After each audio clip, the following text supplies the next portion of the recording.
नमस्कार, मैं आशा करता हूं आप सब ठीक होंगे, स्वस्थ होंगे। आज आपके लिए मैं आचार्य राजकुमार आपके लिए उपयोगी जानकारी और साथ में उपाय लेकर उपस्थित हुआ हूं। आज हम बात करेंगे राहु गोचर 2023। किसको मिलेगा अचानक धन, किसको मिलेगा अचानक धन, किस राशि को बढ़ेगा कर्ज। आज इस पे विस्तार से चर्चा करने जा रहे हैं। वैदिक ज्योतिष के अंतर्गत शनि ग्रह को सर्वाधिक मंद ग्रह कहा जाता है और गोचर के समय अंतराल को देखकर उसके बाद राहु का क्रम आता है, जो कि सदैव वक्री चाल चलता है और लगभग 1.5 वर्ष की अवधि में यह अपनी राशि बदलता है।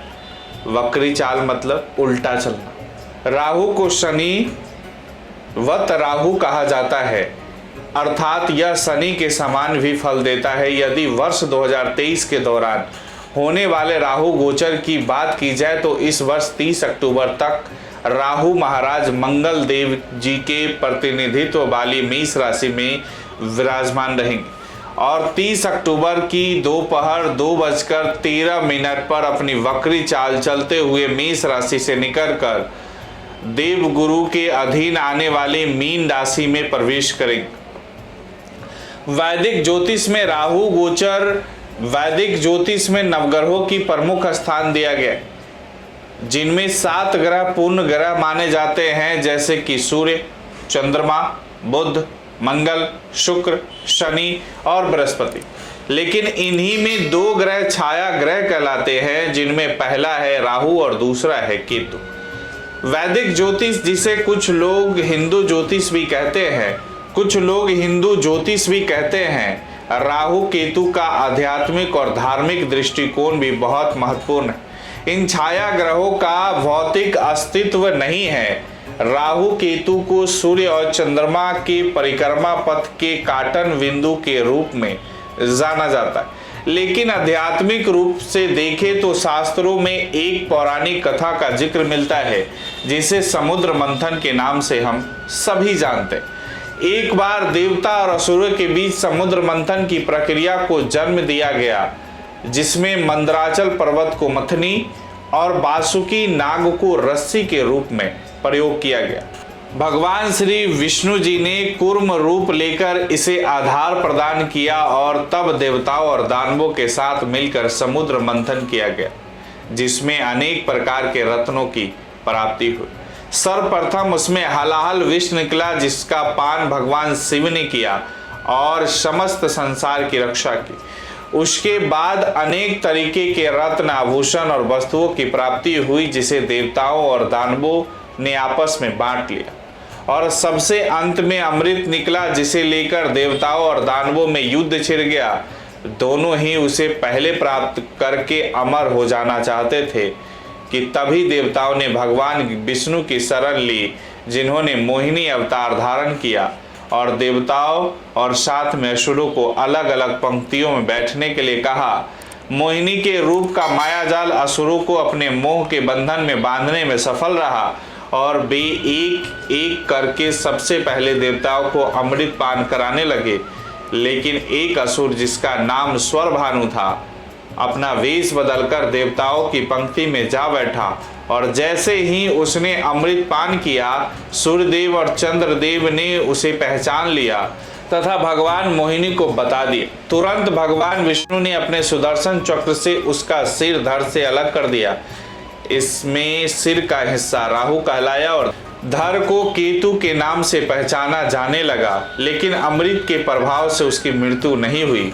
तब से यह राहु और केतु सूर्य और चंद्रमा को ग्रहण लगाते हैं। राहु एक धुएं के समान है, जो व्यक्ति के जीवन में भ्रम फैलाने का कार्य भी करता है।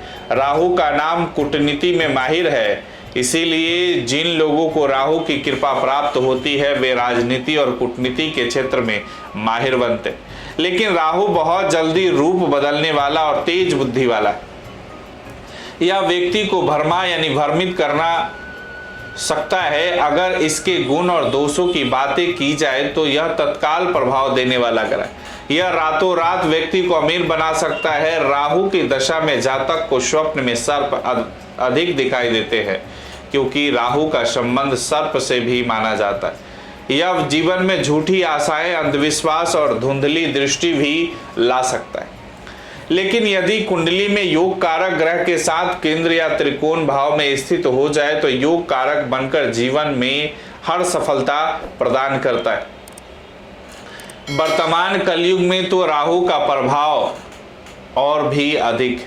जिन जातकों पर राहु प्रभाव अधिक होता है वे ख्याली पुलाव पकाने वाले और दिव्या स्वप्न देखने वाले व्यक्ति होते हैं। ख्याली पुलाव मतलब सपने में खोए रहना और दिवा स्वप्न मतलब दिन में सपना देखना, बिना सोए यानी जागते हुए सपना देखना। यह जातक को व्यसनों की ओर ले जा सकता है। किसी तरह की बुरी लत, अवैध गतिविधियां, जुआ, नशा इत्यादि भी राहु करा सकता है। तो वही वर्तमान रूढ़ियों को दरकिनार करते हुए क्रांति फैलाने का काम और नवाचार भी राहु प्रदान करता है। यह सब कुछ ऐसी स्थिति पर निर्भर करता है कि आपकी कुंडली में राहु किस प्रकार फल देने वाला ग्रह बना है। आमतौर पर राहु तीसरे भाव, छठे भाव, 10वें भाव और 11वें भाव में सर्वाधिक शुभ फल प्रदान करने वाला ग्रह माना जाता है। यहाँ स्थित राहु व्यक्ति को मान सम्मान दिलाता है, धन की प्राप्ति कराता है और शत्रुओं पर विजय दिलाता है और व्यक्ति को मजबूत व्यक्तित्व प्रदान करता है। राहु मारे तो कौन तारे और राहु तारे तो कौन मारे। राहु कुंडली के जिस भाव में बैठता है उसके प्रभाव में तत्काल वृद्धि कर देता है। इसीलिए यदि वह शुभ फलदायक है तो शुभ फलों में बढ़ोतरी कर सकता है और यदि अशुभ है तो अशुभ प्रभावों में भी बढ़ोतरी कर सकता है। राहु की एक विशेषता यह भी है कि यह जिस भी ग्रह के साथ कुंडली में स्थित हो या जिस ग्रह का प्रभाव राहु पर आ रहा हो, यदि कुंडली में कमजोर है तो उसी के अनुसार व्यवहार करने लगता है। वर्तमान समय में हम इंफॉर्मेशन टेक्नोलॉजी के युग में जी रहे हैं। यह भी राहु महाराज जी की ही देन है, क्योंकि यह जीवन में तकनीकी दक्षता प्रदान करते हैं। यह व्यक्ति को आम सोच से अलग, क्रांतिकारी और लीक से हटकर यानी ट्रैक से हटकर चलने वाला व्यक्ति बनाता है। यह उदारता भी प्रदान करता है। विमान, तकनीकी स्रोत, मीडिया आदि पर भी राहु का अधिकार रहता है। पहले जिस राहु को अशुभ ग्रह के रूप में माना जाता था, वर्तमान समय में उसके कई अनछुए तथ्यों को जानकर राहु जीवन में नवाचार का प्रतीक बन गया। यदि राहु की कृपा सही तरीके से प्राप्त की जाए तो यह व्यक्ति को जीवन में हर सफलता प्रदान कर सकता है। वर्ष 2023 में होने वाला राहु का गोचर आपकी राशि पर क्या प्रभाव देगा। राहु गोचर 2023 भविष्यवाणी करते हैं हम राहु गोचर 2023 के बारे में। पहली राशि मेष राशि की बात करते हैं। मेष राशि के जातकों के लिए वर्ष की शुरुआत में राहु महाराज आपकी ही राशि में यानी कि आपके प्रथम भाव में गोचर करते रहेंगे। राहु यहाँ स्थित रहकर आपकी बुद्धि को कुछ हद तक भ्रम में भी डालेंगे और हर काम में आप जल्दबाजी दिखाएंगे, जिससे आपके कुछ कार्यों में समस्याएं भी आ सकती, जिनके लिए आपको बाद में पछताना पड़ेगा। आप एक सम्राट के समान स्वयं को समझेंगे और अपने अच्छे मित्रों को भी सही रूप में नहीं लेंगे। ऐसे में किसी न किसी से आपका झगड़ा हो सकता है, इसीलिए इस समय को थोड़ा सावधानी से गुजारें। विद्यार्थियों को शिक्षा में कुछ रुकावटों का सामना करना पड़ सकता है और धन हानि के प्रबल योग बन सकते हैं, इसलिए सावधानी रखना बेहद आवश्यक होगा। इसके बाद मई से अगस्त के बीच का समय गुरु चंडाल दोष के प्रभाव से आपके स्वास्थ्य, आपकी सोचने समझने की शक्ति, आपके दाम्पत्य जीवन तथा आपके व्यापार को प्रभावित करेगा। इसीलिए आपको सावधानी रखनी होगी। राहु गोचर 2023 के अनुसार 30 अक्टूबर को राहु आपके द्वादश भाव में प्रवेश करके विदेश यात्रा के योग बनाएंगे। धर्म कर्म के कामों में आप बहुत ज्यादा बढ़ चढ़कर हिस्सा लेंगे, लेकिन बाहरी मन से ही काम करें। आपके खर्चों में अच्छी बढ़ोतरी देखने को मिलेगी, लेकिन यह समय आपको कोई बड़ी उपलब्धि भी प्रदान कर सकता है। मेष राशि वालों को उपाय करना चाहिए। शनिवार के दिन काले तिलों का दान जरूर करें। अब राहु गोचर 2023 की बात करें तो वृषभ राशि की बात करेंगे। वृषभ राशि के जातकों के लिए राहु इस वर्ष की शुरुआत में आपकी राशि से द्वादश भाव में विराजमान रहेंगे और आपके खर्चों को लगातार बेहताशा बढ़ोतरी कराते रहेंगे। यहाँ स्थित राहु आपको फिजूल खर्च करने वाला बनाएंगे। आप बिना सोचे समझे धन का खर्च करेंगे, जिससे आपको मानसिक रूप से परेशानी हो सकती है। यदि आप सही दिशा में काम नहीं करेंगे तो कानूनन रूप से आपको दंडित किया जा सकता है। इस दौरान शारीरिक रूप से भी परेशानियां हो सकती और आपको अस्पताल के चक्कर भी काटने पड़ सकते हैं। यदि आपकी कुंडली में अच्छी स्थिति है तो यही राहु आपको विदेश यात्रा भी करा सकता है। राहु गोचर 2023 के मुताबिक 22 अप्रैल को बृहस्पति राहु से आकर मिलेंगे, तो इस प्रकार अप्रैल के अंत से लेकर अगस्त के बीच तक गुरु राहु का चंडाल दोष प्रभाव दिखाएगा, जिससे सेहत से जुड़ी समस्याएं और मानहानि की समस्या आपके सामने आ सकती है। इसका ध्यान रखें। 30 अक्टूबर को होने वाला राहु का गोचर आपकी राशि से एकादश भाव में होगा, जो आपके लिए अत्यंत शुभ फल प्रदान करेगा। आपकी महत्वाकांक्षाओं को पूर्ति होगी, मन में दबी हुई पुरानी इच्छाएं सामने आएगी और वह पूरी भी होगी। आपकी योजनाओं में सफलता के योग बनेंगे, उत्तम आर्थिक लाभ के योग बनेंगे और जो आप प्राप्त करना लंबे समय से चाह रहे थे वह इस दौरान आपको प्राप्त हो जाएगा। राजनीति के क्षेत्र में भी सफलता मिलेगी और विरोधी मुंह के खाएंगे। उपाय है आपको राहु ग्रह की कृपा प्राप्ति के लिए राहु के मंत्र का जाप करने चाहिए। मिथुन राशि की बात करते हैं। मिथुन राशि के जातकों के लिए राहु इस वर्ष की शुरुआत में आपके एकादश भाव में गोचर कर रहे हैं, जिससे पिछले लंबे समय से आपकी बहुत इच्छाएं पूरी हुई है। आपको समाज में एक अच्छा स्थान मिला है। आपके सामाजिक दायरे में भी बढ़ोतरी होने की प्रबल संभावना है। इस वर्ष भी अधिकांश समय आपके एकादश भाव में रहने से राहु आपको सामाजिक स्तर पर बहुत सक्रिय बनाएंगे। आप समाज के कामों में बढ़ चढ़कर हिस्सा लेंगे। राजनीतिक क्षेत्र हो या सामाजिक क्षेत्र, आप अपना नाम बढ़ाएंगे और बड़े बड़े भाषणों और स्पीच में आपका नाम लिया जाएगा। यह समय आपको अच्छी उन्नति देगा। आर्थिक रूप से यह समय मजबूती प्रदान करेगा। गुरु चंडाल दोष के प्रभाव से अप्रैल के अंत से अगस्त के बीच का समय थोड़ा सा तनावपूर्ण हो सकता है, लेकिन ज़्यादा परेशानी आपके सामने नहीं आएगी। फिर 30 अक्टूबर को राहु आपके दशम भाव में गोचर करेंगे। वहां से आपके कार्यस्थल में कुछ बदलाव के योग आएंगे, लेकिन आप अपनी मेहनत के बल पर अपनी अच्छी स्थिति निर्मित कर पाएंगे और कार्य क्षेत्र में आपको अपने काम के लिए सराहना प्राप्त होगी। जो काम दूसरों के लिए मुश्किल होगा उसे एक चुटकी बजाते ही कर डालेंगे। पारिवारिक जीवन में आपको कुछ समस्याओं का सामना करना पड़ेगा, क्योंकि आपका सारा ध्यान आपके काम में होगा और अति व्यस्तता के चलते परिवार को हाशिए पर रख सकते हैं, जो आपके लिए नुकसानदायक हो सकता है। लेकिन वैसे आपको उन्नति मिलेगी। उपाय है बुधवार के दिन गौ माता को हरा चारा या साबुत मूंग की दाल अवश्य खिलाएं। अगली राशि कर्क राशि की बात करते हैं। तो कर्क राशि के जातकों के लिए राहु अक्टूबर 2023 के अंत तक आपकी राशि से दशम भाव में प्रवेश करेंगे। यह समय आपकी परिपक्वता यानी कि आप अपने काम पर कितनी पकड़ रखते हैं उसको बढ़ाने वाला होगा। आपको अपने कार्य क्षेत्र में सफलताएं मिलेगी। आपकी मेहनत पर सर चढ़कर बोलेगी और आप जो भी मेहनत करेंगे वह सामने दिखाई देगी। आप पर्दे के पीछे रहकर भी बल्कि पर्दे के आगे रहकर काम करना पसंद करेंगे और आप यह भी उम्मीद रखेंगे कि आप जितना काम करें उसके बदले में उसका आपको अच्छा प्रतिफल मिले। हालांकि वह पूर्ण रूप से ना मिल पाए तो आप थोड़ा दुखी होंगे, लेकिन आपको इस समय में भरपूर सम्मान मिलेगा। आपके काम में सफलता के योग बनेंगे और कार्य क्षेत्र में आपकी मजबूती से डटे रहेंगे।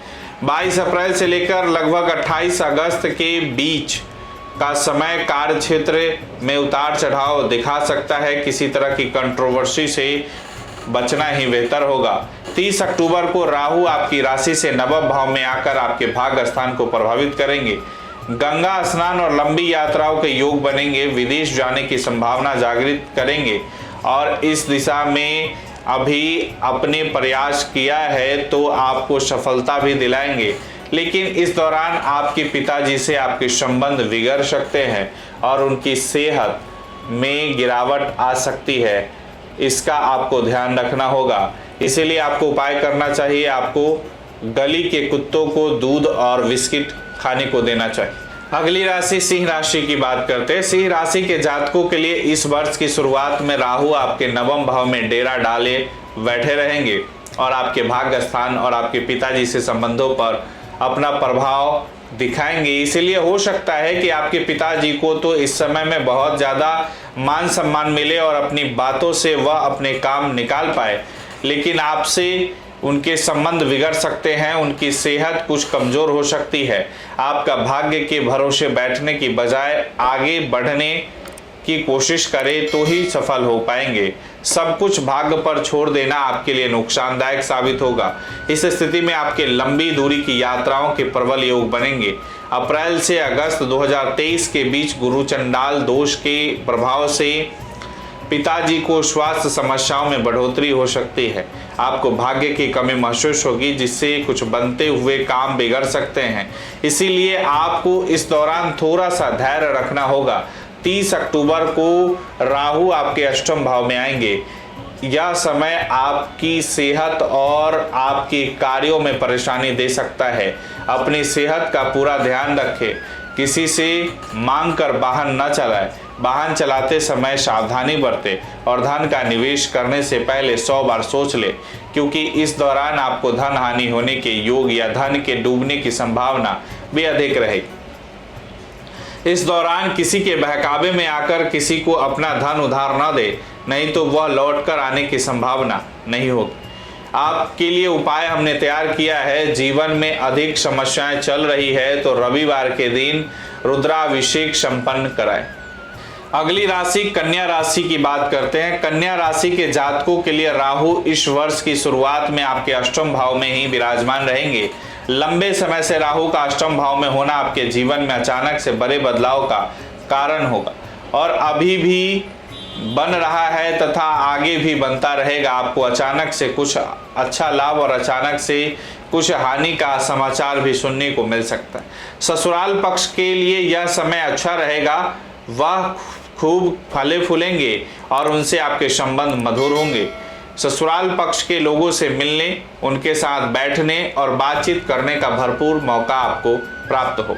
इस दशा में सट्टेबाजी, जुए और लॉटरी आदि के बारे में आपका मन बहुत ज़्यादा लगेगा, लेकिन सोच समझकर ही कोई निवेश करें, अन्यथा लाभ के स्थान पर हानि उठाने के लिए तैयार रहना होगा। अप्रैल से अगस्त के बीच बन रहा गुरु चंडाल दोष अष्टम भाव में होने से आपकी स्वास्थ्य समस्याओं को बढ़ा सकता है और सेहत कमजोर हो सकती।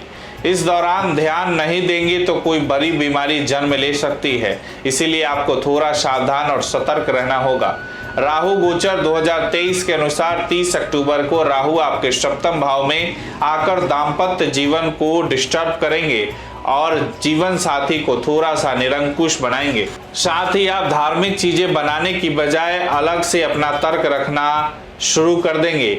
इसीलिए आपके लिए उपाय तैयार किया है। आपको बुद्ध देव जी के बीज मंत्र का जाप करना चाहिए।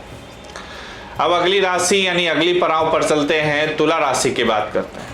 तुला राशि के जातकों के लिए राहु इस वर्ष की शुरुआत में आपके सप्तम भाव में विराजमान होगी, जिससे वैवाहिक जीवन और व्यवसायिक साझेदारी के बारे में देखा जाता है। यहाँ पर राहु दाम्पत्य जीवन में उतार चढ़ाव की स्थिति का निर्माण कर रहे हैं। आपके व्यापार में भी आप ज़्यादा निरंकुश महसूस कर रहे हैं और आगे भी ऐसा जारी रहेगा।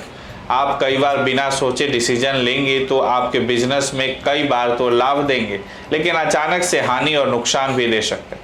आपको अपने व्यवसायिक साझेदार के साथ भी सावधानी से पेश आना होगा, क्योंकि इस दौरान उनके मन में अनेक तरह की बातें चलेंगी। हो सकता है कि आप दोनों के बीच कोई मनमुटाव हो जाए जो आपके व्यापार में समस्या का कारण बन जाए। इसीलिए उसके साथ अच्छा व्यवहार करना आपको लाभ देगा और व्यापार में उन्नति का कारण बनेगा। अप्रैल के अंत से लेकर अगस्त के अंत तक का समय विशेष रूप से गुरु चंडाल दोष के प्रभाव का समय रहेगा। इसीलिए इस दौरान आपको दाम्पत्य जीवन में बहुत सावधानी रखनी चाहिए। जीवन साथी से किसी बात के लिए वाद विवाद या बहस से बचना चाहिए। यदि संभव हो तो आपसी बातचीत का रास्ता अपनाएं या किसी अनुभवी पेशेवर अथवा घर के किसी बड़े की सलाह ले ले या उनकी सहमति से कोई कार्य करें। जीवन साथी को स्वास्थ्य समस्याएं भी परेशान कर सकती है। ध्यान रहे कि इस दौरान व्यापार में उतार चढ़ाव आएंगे, आपको धैर्य रखना होगा। 30 अक्टूबर के बाद राहु आपके 6ठे भाव में गोचर करेंगे।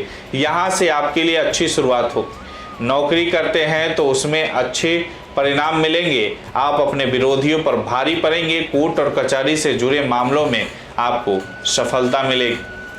इसीलिए आपके लिए मैंने उपाय तैयार किया है। शुक्रवार के दिन माता के मंदिर में सौंदर्य प्रसाधन यानी कॉस्मेटिक अर्पित करें। अब अगली पड़ाव पर चलते हैं, वृश्चिक राशि। वृश्चिक राशि के जातकों के लिए इस वर्ष की शुरुआत में राहु महाराज आपके 6ठे भाव में विराजमान रहकर आपको सभी विपत्तियों से बचाएंगे। ऐसा नहीं है कि आपके सामने रोग नहीं आए या किसी तरह की ऋण की स्थिति नहीं बनेगी या कोई शत्रु नहीं आएंगे। ये सभी आ सकते हैं, लेकिन यही राहु महाराज आपको इन सब से जीत दिलाएंगे और आगे बढ़ाएंगे। आप किसी भी परिस्थिति से घबराएंगे नहीं और जीवन में आगे बढ़ेंगे, जिससे आपका व्यक्तित्व विकसित होगा और आप एक आदर्श व्यक्ति के रूप में अपनी पहचान बना पाएंगे। नौकरी में आपकी स्थिति और भी ज़्यादा प्रबल हो जाएगी। आपको अपने मामा के पक्ष के लोगों से अच्छा आर्थिक लाभ हो सकता है। इस दौरान विदेश यात्रा की भी योग बन सकते हैं। अप्रैल के अंत से अगस्त के अंत के बीच समय स्वास्थ्य के लिए कमजोर रहेगा। इस दौरान किसी तरह की स्वास्थ्य समस्याएं अचानक से आपके सामने प्रकट होंगी और आपको परेशान करके रख देगी। इसलिए जरा सी भी समस्या होने पर तुरंत चिकित्सीय परामर्श लेना आवश्यक होगा। राहु 2023 के अनुसार 30 अक्टूबर को जब राहु का गोचर आपके पंचम भाव में होगा तो आपकी बुद्धि का विकास होगा। आप बड़े निर्णय लेंगे और आपकी वृद्धि पर राहु का पूर्ण विराम यानी प्रभाव होने से आपकी निर्णय क्षमता बेहद तेज रहेगी। आपकी संतान के लिए यह समय ध्यान देने का होगा, क्योंकि उनकी संगति बिगड़ सकती है और वह गलत सोहबत में पड़कर कुछ गलत कर सकते हैं। इसलिए उनका ध्यान अवश्य रखें। प्रेम संबंधों के लिए यह समय बहुत अच्छा रहेगा।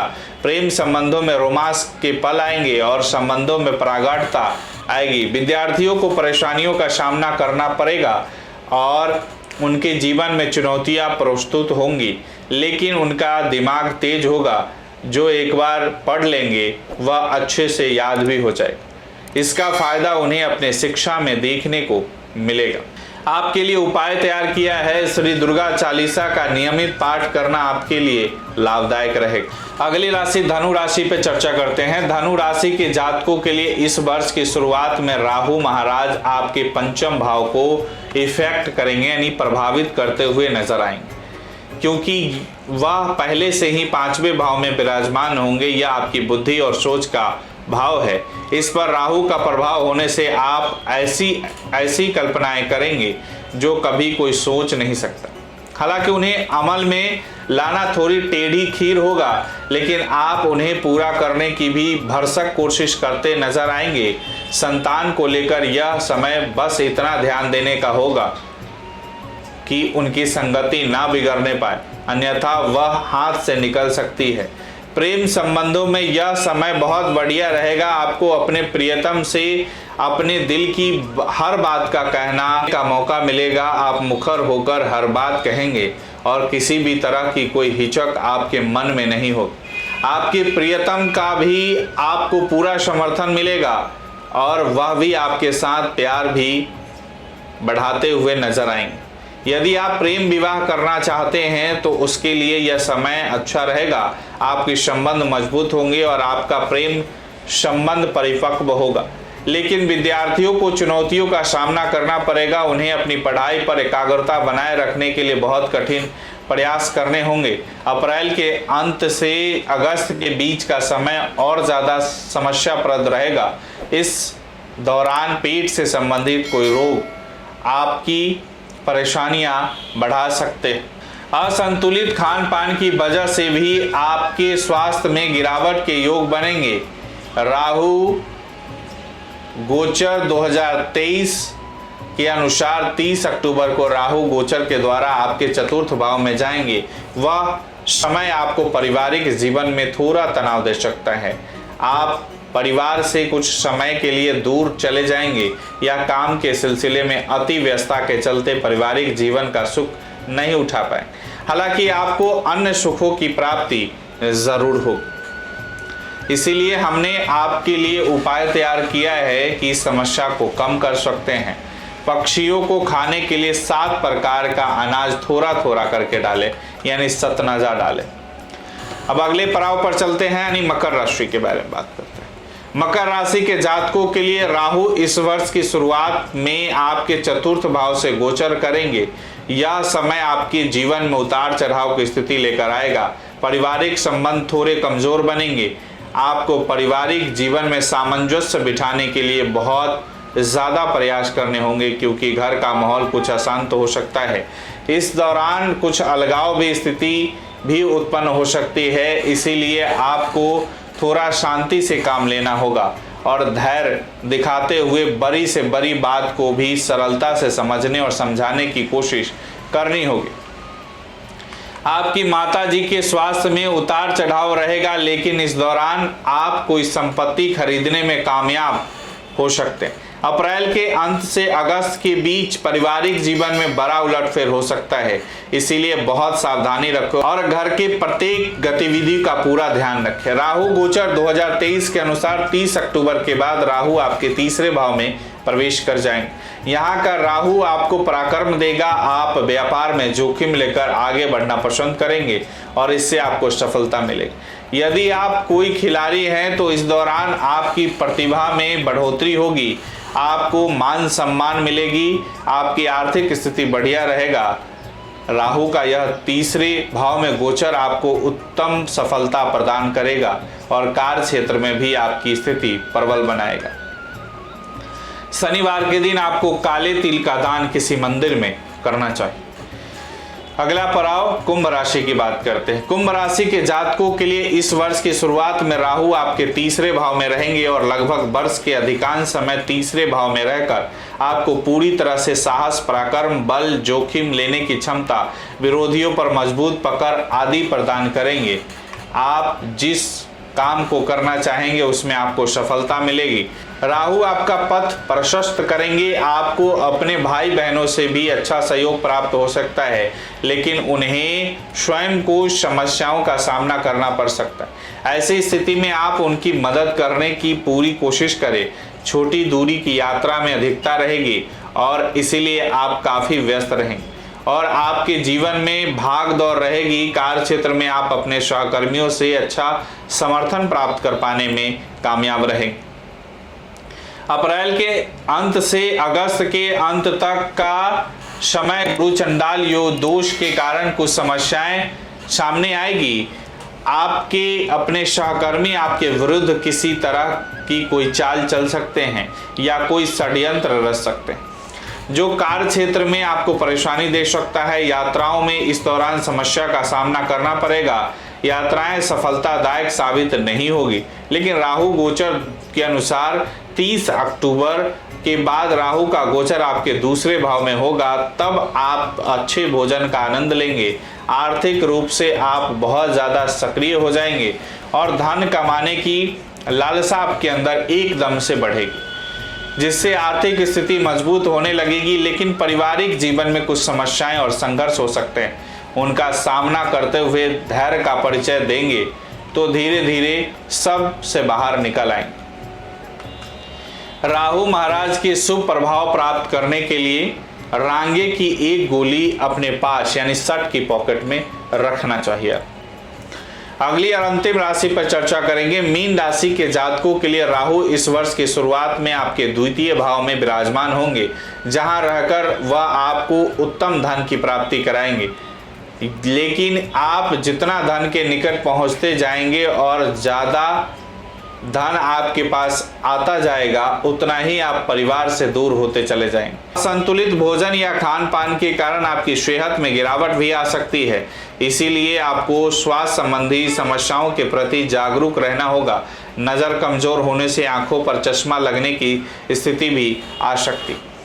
अप्रैल से लेकर अगस्त के अंत तक का समय गुरु चंडाल दोष के कारण परिवार अथवा कुटुंब में वाद विवाद का जन्म हो सकता है, जो परिवार की शांति को भंग कर सकता है। ऐसी स्थिति से बचने के लिए आपको हर संभव प्रयास करना चाहिए और धैर्य रखते हुए हर काम को आगे बढ़कर करना चाहिए। आपका ओहदा परिवार में बढ़ेगा।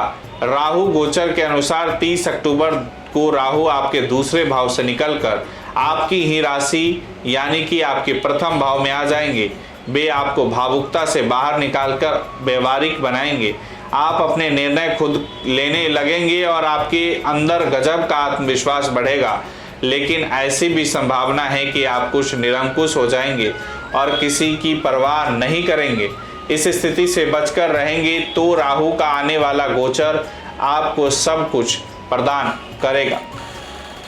आपके लिए उपाय तैयार किया है। संभव हो तो रसोई में भोजन करें, यानी किचन में ही बैठ के भोजन करें, अथवा बुधवार की शाम के समय किसी मंदिर में काले तिल का दान अवश्य करें। आशा करता हूं आपको हमारे द्वारा दी गई जानकारी से आप संतुष्ट हुए होंगे। इसे फेसबुक और यूट्यूब पर शेयर और लाइक जरूर करें। मुझे दीजिए इजाजत, फिर मिलते हैं अगली नई जानकारी के साथ। तब तक के लिए राधे राधे।